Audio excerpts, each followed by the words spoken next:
Hello everyone and welcome to Sinful Gaming. I hope you're all doing well, I hope you're all staying safe, and most of all, I hope you're all fighting that war against the Grey. Today's video, well, we're going to check out the Adeptus Astartes army rules and all the data sheets that have come out for the army. We obviously got the Tyranids yesterday, all that stuff has gone up. We did a video, I'll link that in the top corner of the video, somewhere up or down here, somewhere. You'll see a little pop-up for it. But we'll then take a look now at all the Adeptus Astartes. So, we've got a lot to cover in this because, of course, this is the largest single codex of any in the game of Warhammer 40k. So, let's get cracking on into it. So, to start with, Oath of Moment. We've seen this before, and then Space Marine chapters. If an Adeptus Astartes unit has a faction keyword on its data sheet, that faction's keyword is the name of the unit's chapter. For example, Marneus Calgar has both the Adeptus Astartes and Ultramarines faction keyword, and is therefore from the Ultramarines chapter. You cannot include units from more than one chapter in your army. So just some notes there and tidying up, and definitely when we get down to some of the named characters at the end, there'll be a little bit of tidy up sort of explaining how they work as well. But Oath of Moment for the point.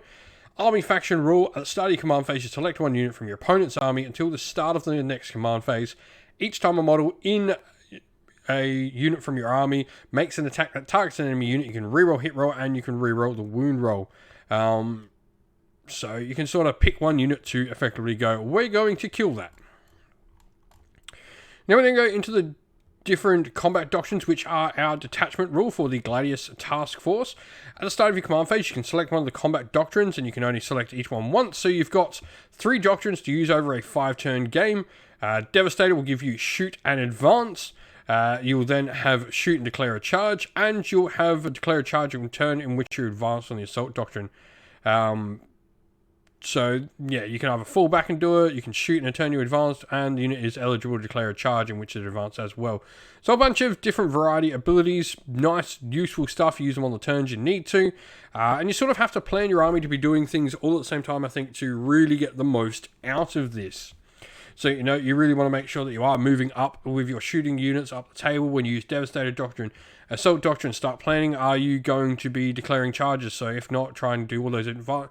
If you are, you know, going to be declaring charges, you make sure you advance it all to get the shortest charge distance possible. And then, you know, do you maybe need to withdraw, go back and hold some home objectives, or just consolidate your position? That's when you'd use your Tactical Doctrine. Stratagem-wise, only in Death to Duty End is Fight Phase, Fight on Death. You then have Honor the Chapter, where you can get the Lance ability on your Assault Doctrine, and also increase the AP by 1 if you've got Assault Doctrine active. Armor of Contempt will be you worsen your opponent's AP by -1 against one of your units when they're shot or fought against.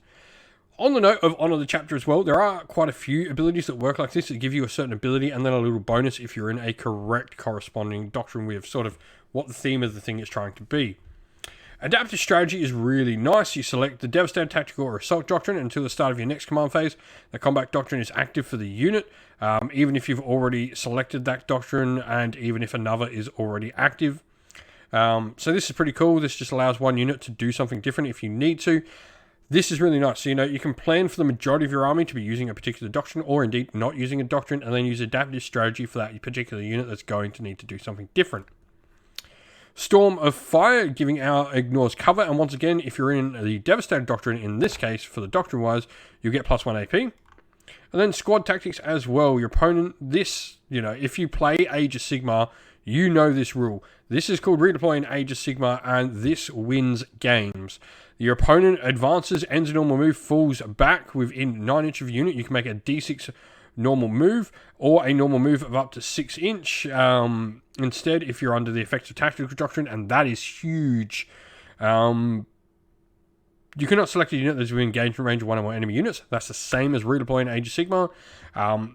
This is massively good, like incredible. And yes, it can only be used once per movement phase in your opponent's movement phase in Age of Sigmar as well, but this wins games. Like, this will do so much damage to your opponent, more than any shot in your game will.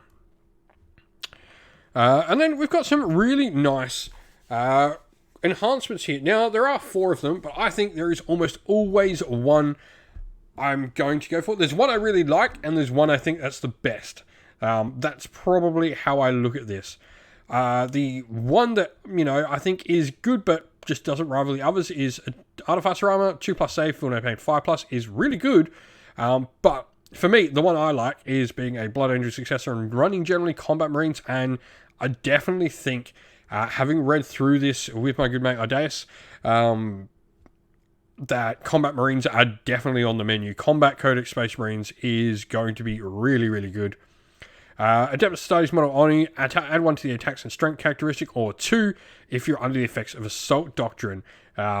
Really, really solid. Adept of the Codex, though, I think is my favourite. Captain Model only. At the start of your command phase, if the bearer is on the battlefield, instead of selecting a Combat Doctrine to be active for your army, you can select the Tactical Doctrine, and if you do so, until the start of your next command phase, that doctrine is active for the bearer's unit only, even if you've already selected a doctrine to be active for your army this battle. Just being able to plan this around your captain joining something that's going to make the best use of Tactical Doctrine. This is really good. I really, really like Adept of the Codex. Now, Bolt of Discipline is also really nice. Now, while the bearer is leading a unit, ranged weapons will have sustained hit with 1, but they'll also score those critical hits on a 5+ if you're in Devastated Doctrine. For me, though, it is Adept of the Codex. I think that is really, really solid. Now we're going into the units. And so the Primaris Captain, I was saying something before we go in, because I'm going to skip a couple of units in here, just because there is some similarities. When there is a Primaris version of something, the firstborn variation of that exact model is going to have the same special rules. So, for example, the base Captain will have Finest Hour as well. The base Librarian has the same as the Primaris Librarian, the standard Primaris Librarian, not the Phobos one.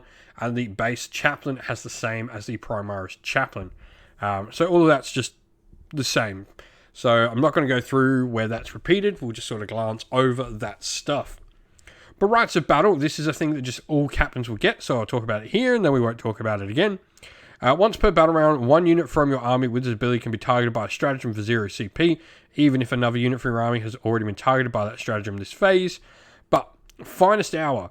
Once per battle at the start of the fight phase, the model can use this ability. If it does, until the end of the phase, add 3 to the attack's characteristic of melee weapons it's equipped with, and they have devastating wounds. So, looking over here, that means this will be 8 attacks at strength 8. Now, remembering, we could also have that upgrade up there, which would be 10 attacks at strength 10.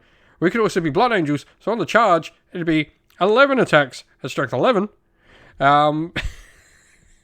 Which is just insane, with devastating wounds. Pretty awesome. Like, I think Smash Captains could certainly be a thing, where these guys can go in and wreck absolutely everything. I love it. It's only once per game. It's, definitely not going to swing games, but it'll be super fun for just your captain to go into something on that one particular turn and just absolutely mince what he touches. And then he can go in all the sort of standard squads: Assaults, Intercessors, Regular Intercessors, Infernus, Hellblaster, Sternguard, and Blade Guard. Now, there are some caveats here, where he can only go in Blade Guard Veteran if he's equipped with a Relic Shield, and he can only go in Hellblasters if he's equipped with a Plasma Pistol. So there's a couple of little caveats to it. The Gravis Armor 1 is just, each time an attack is allocated to a model, just halve the damage characteristic. Not -1, halve. Which is just insane. But then he's got Rites of Battle, so he has lost the sort of combat ability. But he does have extra attacks, which is really cool. So he will be fighting with his Power Fist with 5 attacks, 2 attacks, 2+ to hit, strength 8, -2, damage 2. But then he'll also get the extra weapon there to fight with as well. So really nice. And so he can go in all the Gravis Armor squads as well. Captain in Phobos Armor. Now, you've got Rites of Battle, and then you've also got the Master of Deceit, where after both players have deployed armies and determined who has the first turn, you can select up to 3 friendly Adeptus Astartes Phobos, Scout or Scout Sniper, and redeploy all those units, and even put them into strategic reserve, regardless of how many units. I think Phobos armor units are going to definitely have some play. I think there's definitely a lot of use, especially for maybe some of the lesser favored ones, some of the joke models. I think there's some really cool rules on them. They might not be the most competitive, but I definitely think they have places now. Now he can join Eliminators and Cursors, Infiltrator, Reaver, and both versions of Scout Squads, which is cool as well. Captain Terminator armor, we're not going to go through because I did do the video on the stuff in the Leviathan box. So if you want to check all the stuff on Leviathan, go check out that video. But we've gone through it all on the channel before, and I'm sure you've seen everything by now. And look, so just showing this off. Like I said, Rights of Battle, Finest Hour. He's the standard captain. You get what I mean by this. He's got the same abilities. So it should be said, he can go in Vanguard Veteran. The Vanguard Veteran is just a single squad now. There is no Firstborn or Primaris variation. It is just Vanguard Veterans, so which is pretty cool.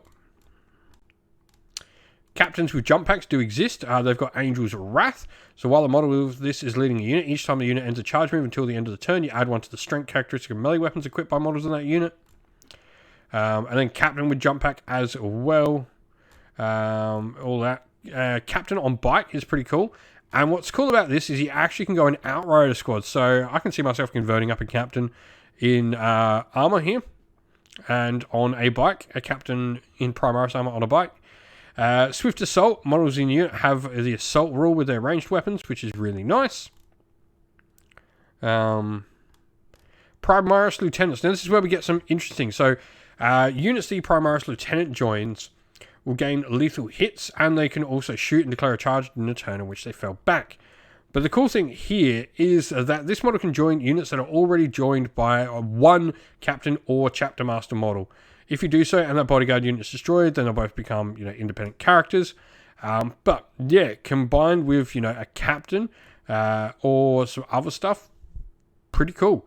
I think combined with a captain which can provide the bonus there of the extra attacks and all that, and the ability to have command points spent on them for free, plus the fact that you're going to standard wise be getting lethal hits on your unit and charge and fall back, can make for really interesting models, especially if you have put that weapon on. So nice. Lieutenant Reaver armor gains deadly terror. Terror troops add 3 inches to the range of their ability. What that is on the Reavers, they have a 6-inch range ability for -1 to battle shock, so negatives to battle shock tests and stuff like that. He does have Scout 6-inch, and he's got precision on his weapons on both of them as well. So this means in combat he can actually target the enemy characters. Reaver Squad is what they can join, and once again, Captain and Chapter Master, all your lieutenants have this rule.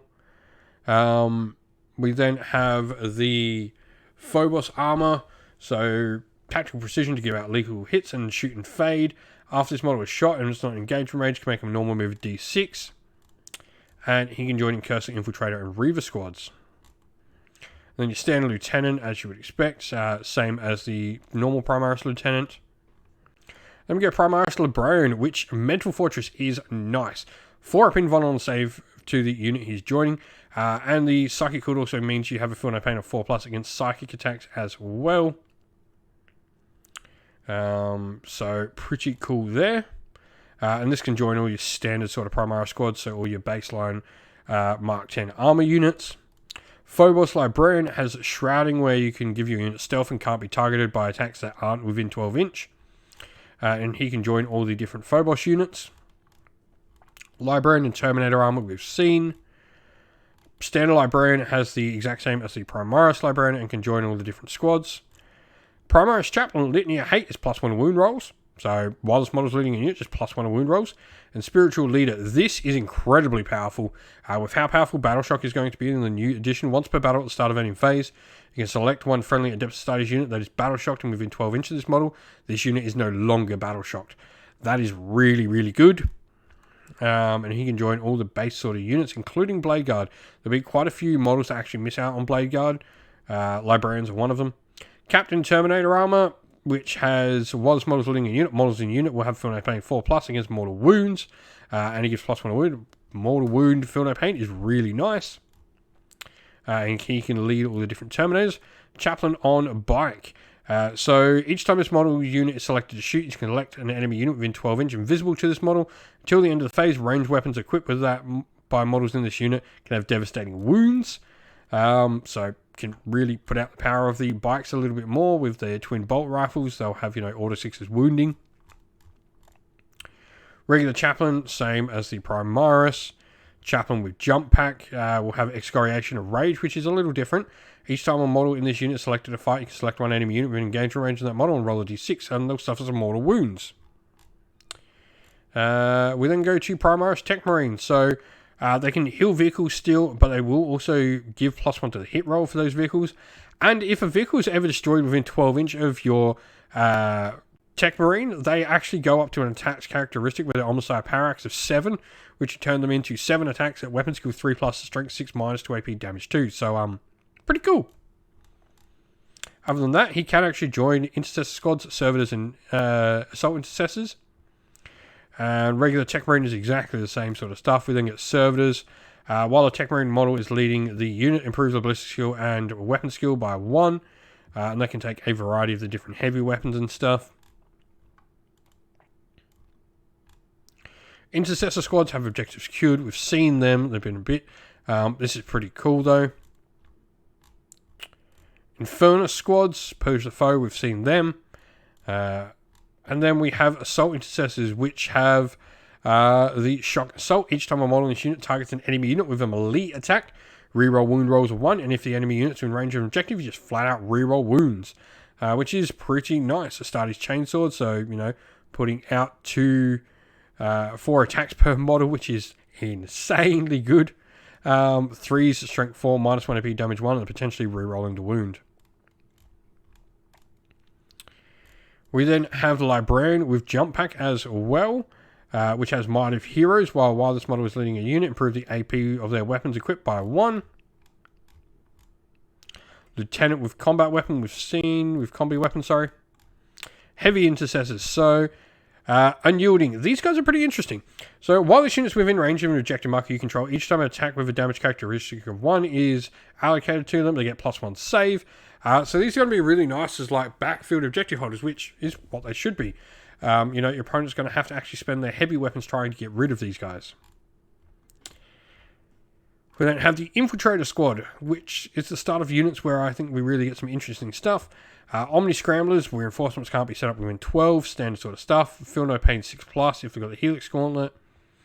And the Infiltrator Comms Array can refund you CP. We then have the Incursors, which have the Multi-Spectrum Array, where in your shooting phase, they can then let other friendly units get +1 of their hit roll, and they have the Haywire Mines for some vehicle damage.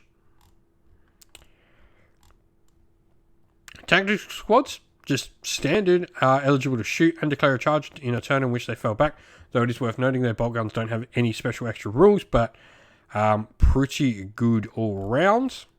I really like that. Scout Squads, at the end of your opponent's turn, if your unit's more than 6 inches away from all enemy units, you can remove them and set them up as strategic reserves. And then your Sniper Scout Squads as well, concealed positions.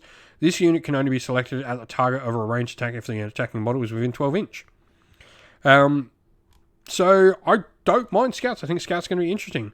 Primaris Crumpling Champion has rules. He pretty much can add 1 to charge and advance rolls for a unit he's leading, and he can use the Heroic Intervention stratagem for 0 CP. He also rerolls hit rolls and wound rolls against the character, and he has precision on those attacks as well, so he can actually target the character in the unit if that's happening. Primaris Apothecary potentially can give you a CP if his bodyguard unit is ever destroyed on a 2+. He just gets a CP back. He gets a CP. And the Narthesium as well can destroy 1 destroyed model, excluding character models, to a unit. And so, once again, a Captain, Chapter Master, or a Lieutenant.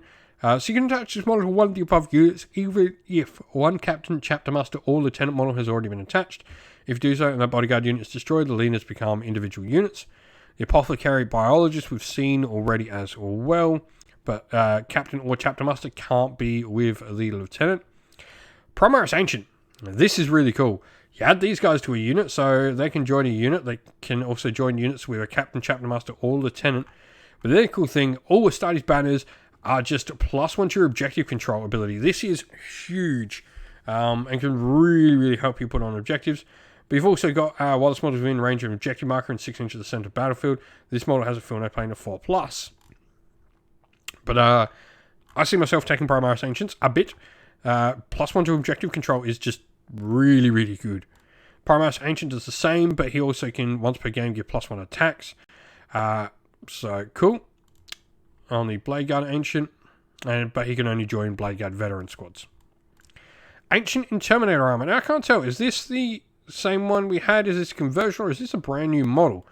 But he's got the Astartes banner, and then if the Terminator unit is ever below strength, they can get +1 to hit and wound. Blade Guard Veterans. So they can either get reroll hit rolls of 1 or reroll saving throws of a 1 in the fight phase, which is pretty cool. That is sort of their big thing. And they're putting out 4 attacks each, or weapon skill 3+, strength 5 minus 2 AP, damage 2. So Blade Guard, just solid. Command Squad's really interesting. They have the Astartes banner, they've got Narthecium to return a model of the unit, and Honor or Death as well for the champions. So sort of got all the best of all the different worlds in this. I think they're, going to be a nice solid unit. Vanguard Veterans have lethal hits if they have charged.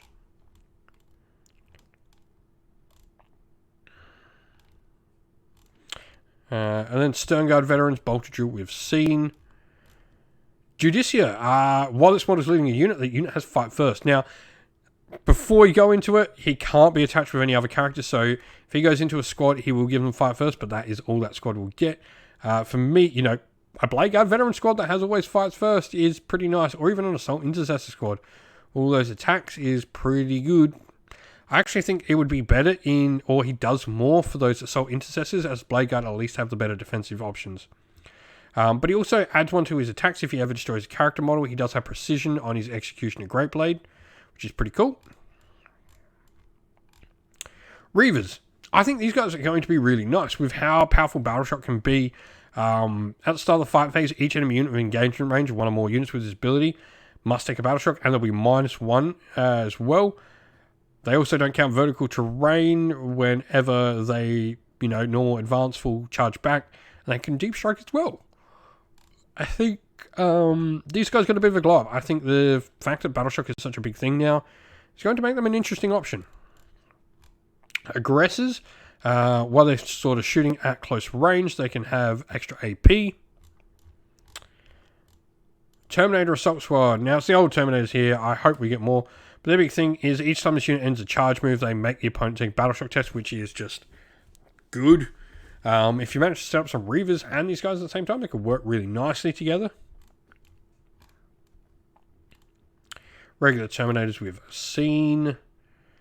Relic Terminators, Fury of the First is pretty much the same. Centurion Assault Squads, where they can get sustained hits too, when they are attacking monsters, vehicles, or fortifications. And so then we have Centurion Devastator Squads. Each time a model in this unit makes a ranged attack, you can reroll hit rolls of 1. And if they're targeting something on an objective, they just reroll hit rolls. So I think Centurion's definitely got a nice little bit of power. We then have the Invicta Tactical Warsuit, which is going to be the first of a couple of times we're going to see this combat support. Effectively, if there's a Phobos infantry unit near this, and that unit is targeted by attacks, this thing can shoot back at what targeted the Phobos unit. So, cool. It'll be interesting because I've just picked up the Space Wolves Combat Patrol, which has, the Phobos unit and one of these in there, so be nice and interesting. Base and box Dreadnoughts are there. Contemptor Dreadnoughts are in as well. Ironclads, Siegebreaker Protocols, they're going to get +1 to hit and wound versus vehicles and fortifications. Redemptor, though, is just -1 damage. That's all that's special rules, really, but it is going to pack out a incredible amount of firepower. Not much has changed on the Brutalis, really. It's got Brutalis Charge to do mortal wounds when it hits, and it's got some pretty powerful attacks. In close combat, the Brutalis Talon's Strike is 6 attacks, weapon skill 3+, strength 12, -2 AP, damage 3. We've then already seen the Ballistus Dreadnought. Assault Squads are really interesting. I don't mind Assault Squads at all. Chainsaw Doctrine, where you can gain one of the following ability when they're choosing to fight: sustained hits, ones, lethal hits, and lance. Assault Squad with jump packs, Hammer of Wrath. Each time this unit enters a charge move, you can select one enemy unit with engagement range and potentially do some mortal wounds. So mortal wounds on the charge is cool. Outrider squads, turbo boost to add the 6. And then the cool thing here is the Invader ATV has their Outrider escort. So when the mounted unit is shot near them, they can do the fire back at what shot at them. Bike squads as well. And then the scout bikes have outflank, where they can put in strategic reserve. But the attack bike has the same Outrider escort, so attempted stage mounted units, the attack bikes can shoot over at. Suppressor squads, -1 to hit if someone's targeting them with the accelerator auto cannons, which are looking pretty tasty at ballistical 4+, strength 8, -1 AP, damage 2. Inceptors, meteoric descent, so they can be dropped 3-inch, but they can't declare charges, so they can really drop into where they need to be and remove stuff, so they're good at taking objectives.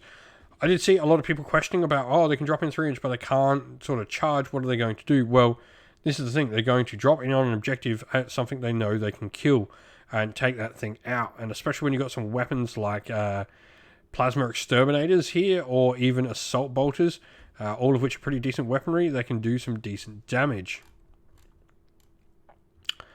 And so the Storm Speeders here, all T9 with 11 wounds.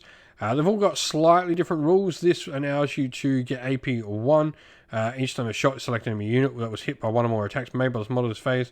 Till the end of the phase, each friendly Adeptus Astartes unit making a ranged attack that targets that same unit gets +1 AP. You then have the Thunderstrike one, where each time it's model shot, select one enemy vehicle or monster that was hit, and then you'll get +1 wound by Adeptus Astartes units. And then you've got the Hammer Strike, where you can stop an enemy unit getting the benefits of cover if it's targeted by it. Base Land Speeder, targets covered, can get ignores cover there. Land Speeder Tornado can do some mortal wounds if it flies over stuff from its strafing enfilade. Land Speeder Typhoon, fire and redeploy, which is nice, so it can shoot and then redeploy. Hellblasters though, so for the chapter, each time a monolith unit is destroyed, you roll a d6 on a 3+, do not remove it from play, instead shoot with it and then have it killed. And designer's note, yes, this does mean when they die from the hazardous rule, they can shoot on a 3+ before they are removed. Eliminators, so these guys are really interesting. So they've got precision on their sniper rifles and instigator bolt carbines, but in your shooting phase, after they've shot, they can make it a normal move. If they do so until the end of the turn, they can't declare a charge. So this means they can literally move up into position, shoot the snipers, and redeploy back out of sight. However, if they don't do that, they then will get devastating wounds on their shots as well. So they definitely have some options to play around with how they want to do, and depending where your opponent sort of is. Eradicators will get to reroll the hit roll and reroll the wound roll, and you can reroll the damage roll if they're ever targeting a monster or vehicle. So yeah, if they target a monster or vehicle, they're going to hurt it. Voice is starting giving out from all of these goddamn Marines. But the Devastator squads are really interesting. So you get ignores cover if you have the Signum in there, and the Armorium Cherub can give you a once per game, make an attack be a 6. The Nerf Gun Todders, targeting optics, where if this unit remains stationary, ranged weapons equipped by them have ignores cover, and you can ignore the penalty to hit for firing indirect, which is pretty sweet. Thunderfire Cannon can -2 to your opponent's movement, advance, and charges, which is pretty darn cool. Firestrike Server Turrets. These are alright. I think they're decent. You know, they scored Overwatch on a modified hit rolls of 4+. And Hunters, obviously, always hit on a 2+ against monster and vehicles. Stalker there can effectively light up the sky. These are really interesting. Each time you target a model with this Overwatch stratagem, so each time you target this model with the Overwatch stratagem, just after an enemy unit that can fly, starts, or end a normal move, advance, or fall back when resolving the stratagem. In addition to shooting that enemy unit, you can select up to 3 additional enemy units within 24 inch that can fly. This model can shoot each of those units with its Ichigura storm cannons, but in doing so, on a modified hit roll of a 6 was required to score a hit. So effectively, it shoots, but it'll start, just shooting everything in the sky once it does. The Whirlwind can make enemies take battle shock tests, which is just really, really good. Really dig that. Predator Destructor is bonus against infantry. The Predator Annihilator, if something, is reroll damage rolls of 1. And the Predator, so Gladiator Lancer, is equivalent optics. You can reroll 1 hit roll, 1 wound roll, and you can reroll 1 damage roll when resolving its attacks on all those different things.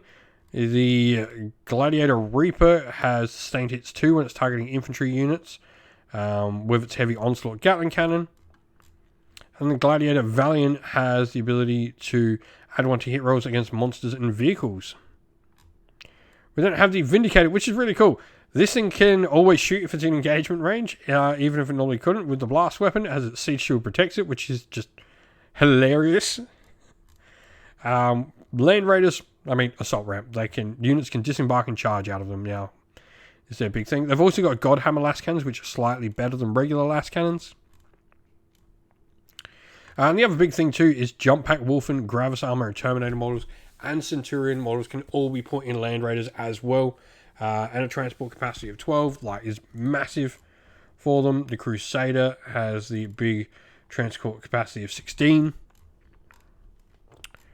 Land Raider Redeemer, 14 models in it.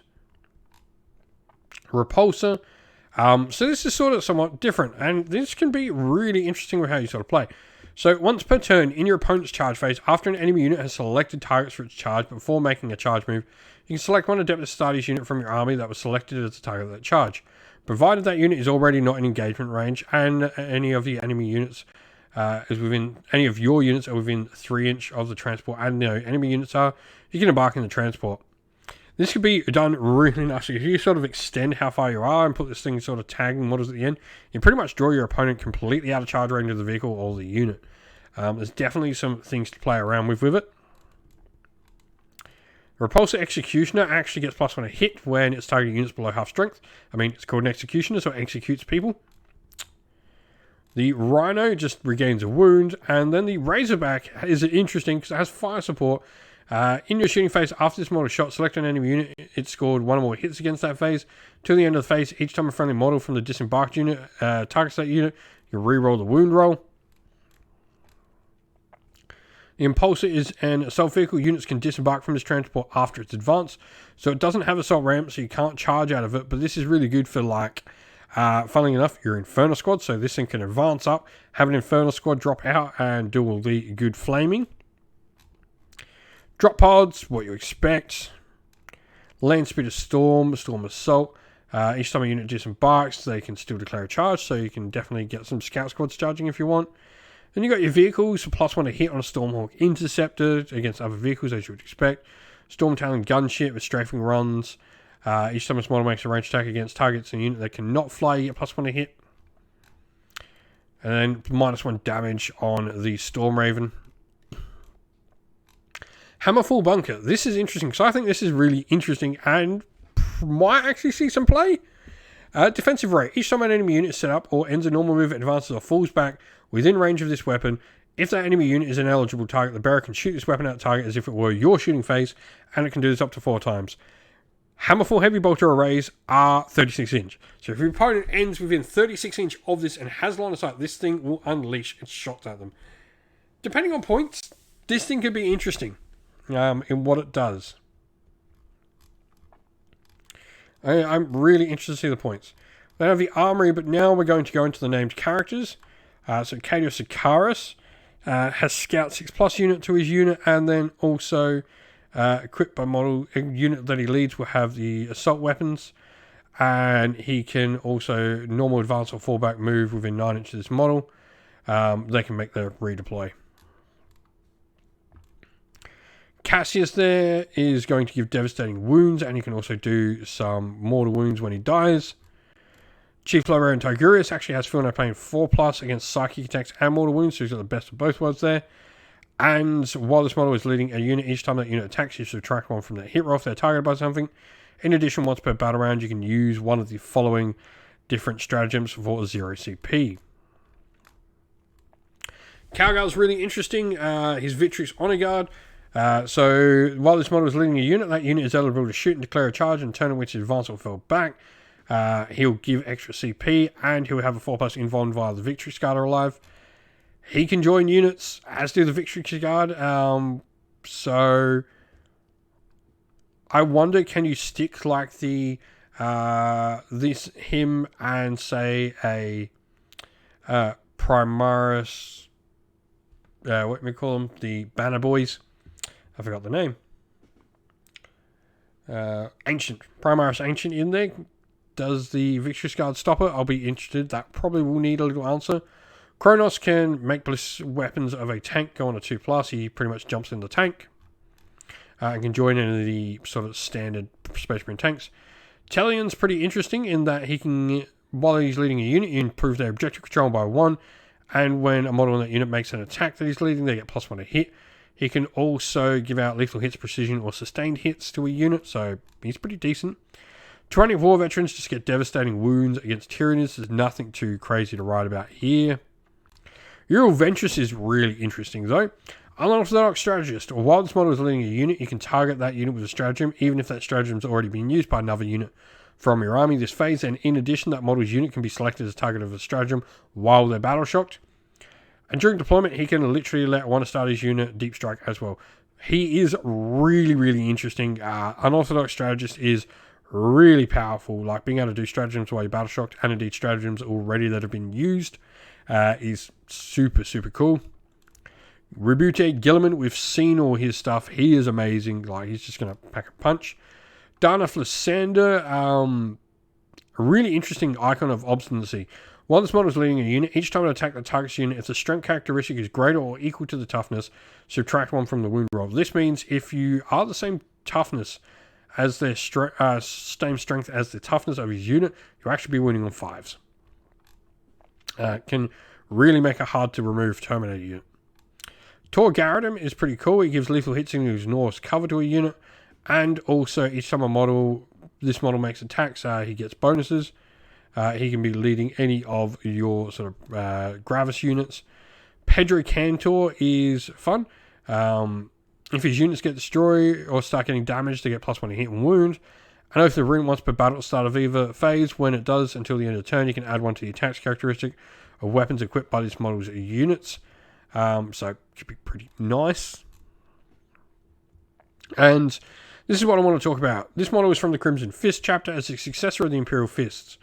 For all rules purposes, he's treated as an Imperial Fist model, but it cannot be included in an army that includes any other Imperial Fist epic hero models. So this is sort of how we're going to have successor chapter. I would assume, like Gabriel Seth will probably have the same sort of rule. Ironfather is going to have the base sort of rules. Master of the Forge, though, he sort of has a better version of the heal. He just heals flat 3. Caven Shrike makes his unit can't be targeted within 12. And at the end of your opponent's turn, if this model is within engagement range of any enemy models, he can be placed in strategic reserve. And then we have Adrex Agatone. Upon the anvil, while this model is leading a unit, each time a model would make a melee attack, you can reroll the wound roll. And while an enemy unit is within engagement range of this model, you halve their objective control, which is pretty good. Vulcan Hestan, Forge Father. In your shooting phase, select an enemy unit within 12 inch until the end of the phase. Each time a friendly Adeptus Astartes model makes a ranged attack with Tauren or Melter, they can reroll the wound roll. And at the start of the battle, select one objective marker on the battlefield. While this model is within range of the objective, he has objective control 10. Yeah, really, really cool, Vulcan Hestan. He can really be quite good. Kasaro Khan, do we even talk about him? He hasn't got a bike yet, so do we care? For the Khan, while this model is leading a unit, ranged weapons on that unit will have the Assault ability, and melee weapons equipped will have Lance. And each time this model destroys a character, you gain a CP. But that is all of the Space Marines. There is a ton of stuff. It is only Codex Marines. So what do you think? What are your favourite units? I really do like the ability to play with some Battle Shock in the army. I think the Hammerfall Bunker and the Reavers definitely got big glow-ups. Even the Servo Turrets as well. And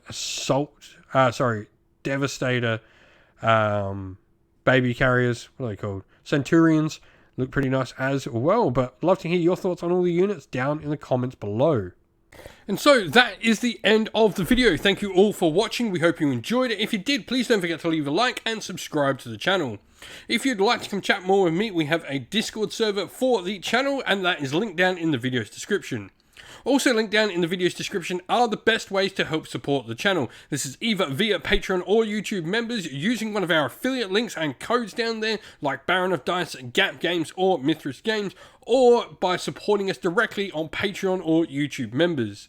If you'd like to do any of those, we have links for that all in the description. And as a special thank you to our Patrons and YouTube members, we'd like to give them all a shout out. So thank you to our Patreons: Soren, Kenny Lowell, Outer and Shot First, Andrew Bowen, Q Dynamic, JJ Austrian, Average Wargamer, Domir, Mark Harvey, James Cater, Benjamin Swallows, Red Martin, Iron Grinch, Colorblind Magic, Grimscold, and Andy C. And our YouTube members: Greenridge Gaming, Ronya, Lock Loric, The Johnny84, Broken Chef, Ariana Edwards, Revenar, Pink Nico Fire, Robin Mankiller, Monty's Tabletop Terrain, James Tillman, Disco, and John Castle.